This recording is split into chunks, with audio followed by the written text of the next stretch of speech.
Então, vamos para mais um momento de estudo. Hoje falaremos sobre reflexão da luz. Falaremos sobre a reflexão difusa, a reflexão especular, o que é necessário para que ocorra cada uma, e as leis da reflexão, que temos a primeira e a segunda lei da reflexão. Estamos na apostila número 4, aula 17, reflexão da luz, página 34. Então, a reflexão da luz, quando essa reflexão ela ocorre em uma superfície que é polida, nós temos a reflexão especular ou também reflexão regular. A característica dela, existe um padrão de organização entre os raios de luz refletidos. O outro tipo de reflexão é a reflexão difusa, essa que ocorre devido à superfície refletora não ser polida. Então, nós não temos um padrão de organização entre os raios de luz refletidos. Lei da reflexão. A primeira lei da reflexão diz o seguinte, então vamos identificar aqui, eu tenho um raio de luz, o raio de luz vai incidir na superfície refletora, então esse raio de luz eu chamo de raio I de incidente. Ele vai sofrer uma reflexão, então esse raio de luz, RR, raio refletido. Onde esse raio de luz tocou a superfície refletora, eu vou traçar uma reta perpendicular, ou seja, que forma um ângulo de 90 graus com a superfície que vai refletir, e essa reta a gente chama de reta normal. Qual é a primeira lei da reflexão? A primeira lei da reflexão nos informa que o raio incidente, o raio refletido e a reta normal são coplanares, ou seja, pertencem ao mesmo plano. Então, o raio incidente, a reta normal e o raio refletido estão em um mesmo plano. Qual é a segunda lei da reflexão?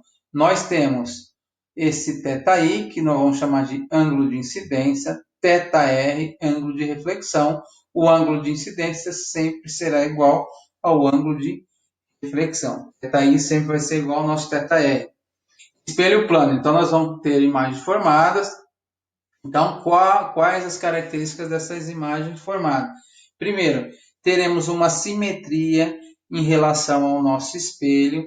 Então, a posição do objeto até o espelho vai ser igual à distância da imagem até o espelho. Característica: em que região, em que lugar é formada a nossa imagem? No cruzamento de pelo menos dois raios de luz ou prolongamento do raio de luz. No nosso caso aqui é o prolongamento do raio de luz, tá bem? Onde ocorre essa intersecção é a posição da nossa imagem. Outra característica das imagens formada por reflexão nos espelhos planos. A imagem é enantiamorfa. O que significa enantiamorfa? Significa que se o objeto levanta o braço direito, a imagem estará levantando o braço esquerdo. Então, nós temos essa inversão. Então, temos a representação aqui.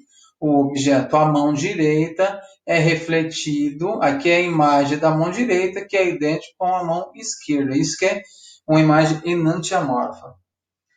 Caminho de luz percorrido pela luz. Caminho de luz o caminho percorrido pela luz até o observador. Então, o que acontece? Eu enxergo porque um raio de luz penetrou no meu olho, sensibilizou a retina e essa sensibilização chegou no cérebro através do nervo óptico e a gente tem a percepção da visão. Então, a luz tem que penetrar no nosso olho. Então, o que acontece? Esse ponto, que é o nosso objeto, vai mandar um raio de luz que vai refletir e vai chegar aqui. Mas qual é o caminho que ele faz? Então, o que nós devemos fazer? Primeiramente, vou traçar uma reta perpendicular à minha superfície que vai refletir, passando pelo ponto P. Fiz isso daí, aí o que eu tenho que fazer? Vou pegar essa medida do espelho ao ponto P e vou passar essa medida do espelho para trás. Do ponto P até o espelho tem que ser igual do espelho até atrás do espelho. Vou transpor essa medida aqui para trás. Então, eu tenho um P, agora eu tenho um P'. Na sequência, o que eu faço? Irei alinhar P' com O e traçarei uma reta pontilhada até o espelho e do espelho até o ponto O, uma reta contínua. Essa reta contínua vai representar o raio de luz refletido. E agora, o que eu tenho que fazer? Alinho do ponto P até a intersecção dessa reta com o espelho, traço essa reta. Essa reta representará o raio incidente. Então, tem raio incidente e raio refletido. Outra característica, campo visual. O que significa o campo visual? O campo visual é a região em que nós conseguimos observar objetos através da reflexão. Como que eu faço para determinar o campo visual? Primeiro, tem o observador. Da mesma maneira, pego a posição do observador, traço uma reta perpendicular à superfície que vai refletir. Pego essa posição, essa distância do observador até o espelho, vou transportar essa distância para atrás do espelho.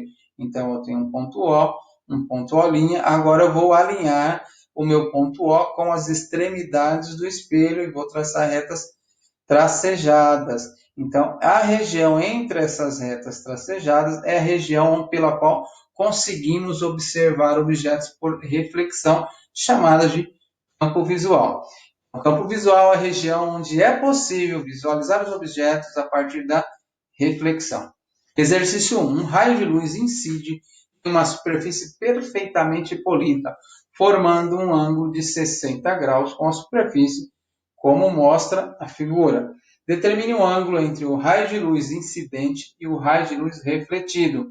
Então, o que nós vamos fazer aqui? Vamos traçar o raio de luz incidente. Eu sei que vai acontecer a reflexão. No ponto de incidência, eu tenho que traçar uma reta perpendicular, que eu vou chamar de reta normal.